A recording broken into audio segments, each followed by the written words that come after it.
In this video, I'm going to be talking more about the concept of temperance, and actually temperance as a virtue, as something that helps also sustain well-being and promote well-being, particularly positive well-being within the self.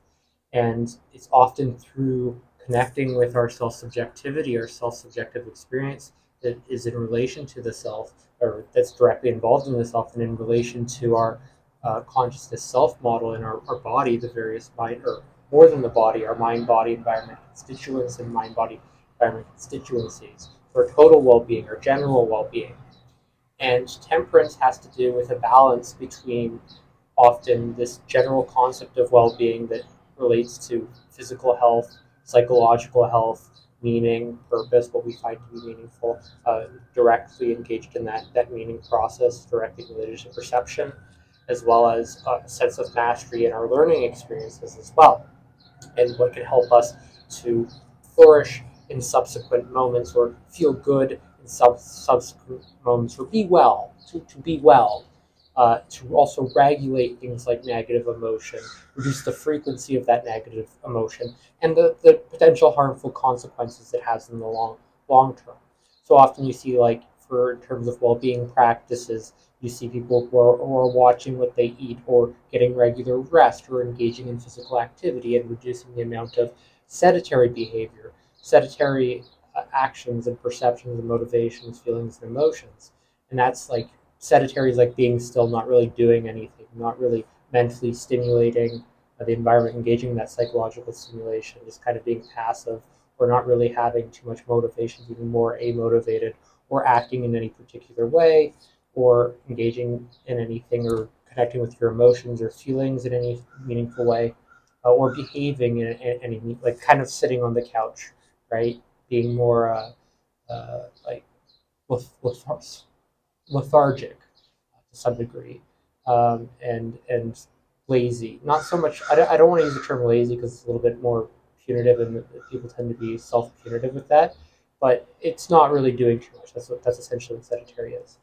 And temperance encompasses also this additional concept, and it looks at towards the pleasantness that we experience as well. And this directly relates to that self-subjectivity, directly relates to the self, and directly relates to that meaning process. And that's very, very important because a lot of what makes it a lot easier, and what provides a pathway towards successful development of these well-being practices has to do with doing what we can connect with and find meaningful, and engaging in more of these pleasant experiences, these pleasant perceptions, motivations, emotions, feelings, actions, and behaviors that directly relate to the self, and which support and sustain these various well-being practices, and which in turn impact positively our physical health, our psychological health, the meaning that we perceive in life, the meaning process that's ongoing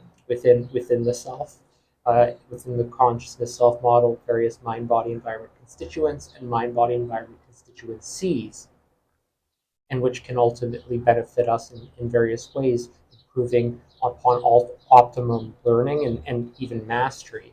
And that goes through various uh, ongoing processes of essentially doing what we find meaningful and engaging more in these meaningful pursuits. So if you think of something like, there's a few things that you can think of here, like in terms of you're trying to make health conscious choices at the grocery store, stuff that's going to support your well-being. Well, there's a plethora of food out there that's healthy, that will support your physical and mental health as well as improve your well-being, that you can select from. There's, steak, salmon, those are good for you, eggs, various fruits, so blueberries, strawberries, pineapples, chocolate, even chocolate, just making sure you get the right chocolate.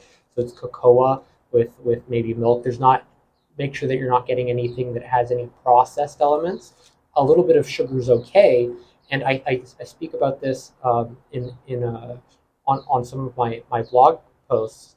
But you can make decisions. For example, I eat ice cream quite regularly, and but I would say about, like, probably around close to like 80%, like a good, like, 4/5 of my diet tends to be healthy, where that extra 20% I reserve for that stuff that I find really pleasurable and that I have more of these meaning perceptions of, and which I cultivate this meaning process through engaging. And I really enjoy my ice cream. I really enjoy sometimes going to McDonald's for a Big Mac, but not. I don't abuse that. Like in terms of McDonald's, there's even healthy options you can choose there. Like a coffee. Coffee is great for your health and can be great for your well-being.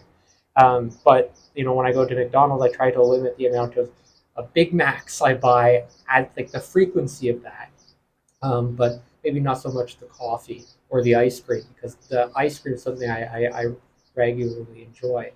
And these are decisions that you can make at the grocery store uh, by being conscious and developing that understanding and recognition and awareness of what supports your well-being, and also being mindful of your choices and thoughtful in terms of what you pick. Thoughtful is more about engaging in that meaning process directly. It's more cerebral and perceptual based, where mindfulness is more about, it's a perceptual component, but it's more about a conscious awareness and a presence, and forming associations in relation to each other through that mindful engagement, where thoughtfulness is forming those relations through a perceptual engagement, which also has, it's a meaning stream, but also an information stream.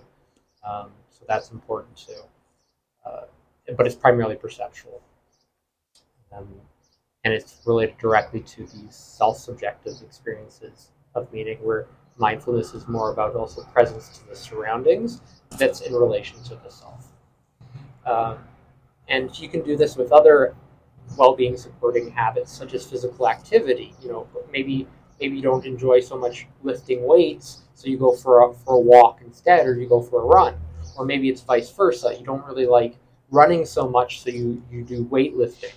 Or maybe you don't like either of those, so you go out cycling, you go on a bike. And if you choose what you enjoy more, you're more likely to sustain those habits in the future. And ultimately, you're going to have more of these pleasant experiences because you're doing what you enjoy, and they're going to be more meaningful too. And that's going to build upon these meaning processes. These meaning will start with the meaning perceptions and build upon these meaning processes, and in turn impact your well-being and psychological sustainability, which is going to support yourself and in your various learning processes. It's going to open you up to perception, in particularly.